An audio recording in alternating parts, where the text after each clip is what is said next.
Hey, what's up guys, George here, and today we're just going to be doing a quick update on the S13, because I know I haven't made a video in a really long time. Alright, so, of course everyone knows, about a few weeks ago, I went drifting for the first time.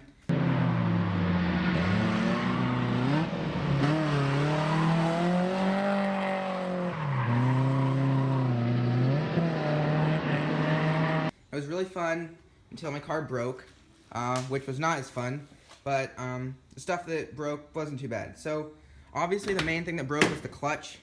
Turned out I just completely burnt it up, because I'm kind of a noob and I didn't really know what I was doing. So I was clutch kicking the whole time. So here's the old clutch. It's completely burnt out, as you can see. Like, there's supposed to be clutch there.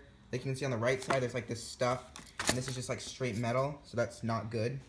And then I was going to put the single cam clutch in, but I mean, I figured I'd probably break this one too, so and buy a eBay clutch.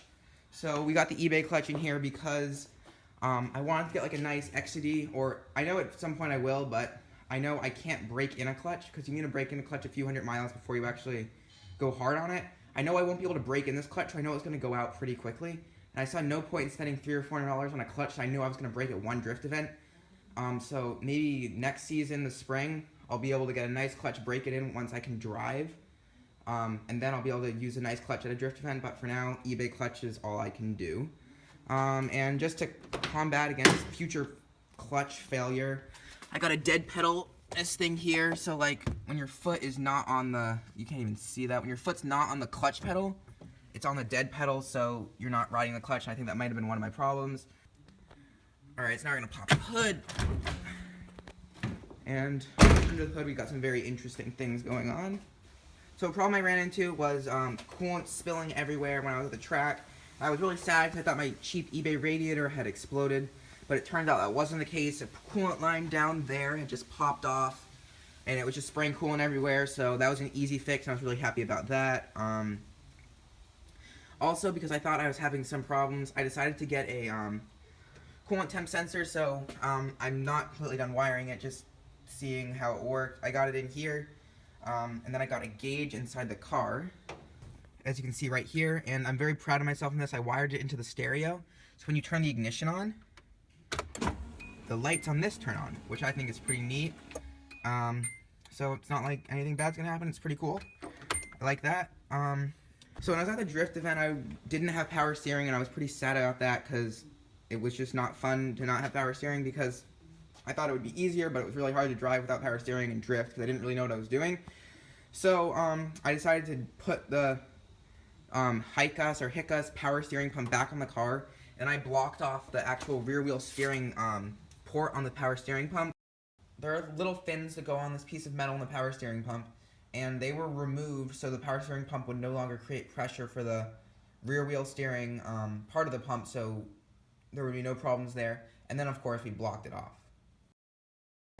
And then, this is me, I put my single cam power steering lines in there, so all the single cam power steering lines are jammed up inside of there, because on a single cam KA, the power steering pump is on this side of the engine, but since this is a dual cam KA, the power steering pump's on this side, so these lines are way too long, because the steering rack's down there where they connect, so the lines are way too long, so it's kind of just, they're all jammed up, and I thought this would be great, and then it turns out it's not working, because when I tried to start the car with this stuff hooked up, the power steering pump was just spitting fluid out of the front, and I imagine that's because I bent one of the lines really awkwardly, even though I tried not to, so it's restricting the flow, so it's just spitting out of the power steering pump, which is not good.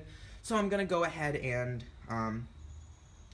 get an actual legit high pressure power steering line that goes from the rack to the pump, and then I'm just going to use AN lines for the low pressure lines that goes from like the actual power steering reservoir to the power steering rack.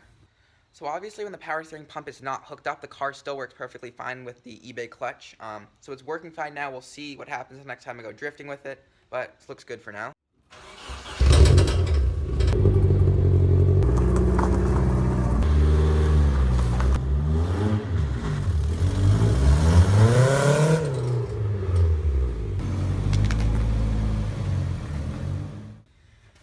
Another thing that broke, which I'm not 100% sure of, is my old O2 sensor, which you can see down there. This is a new one I got off this single cam KA, which works great. It just broke the connector so it just fell off and it was probably not running too nicely. So of course there aren't going to be spells of not having videos for this long anytime in the future. So of course, if you have not already subscribed, make sure to do that.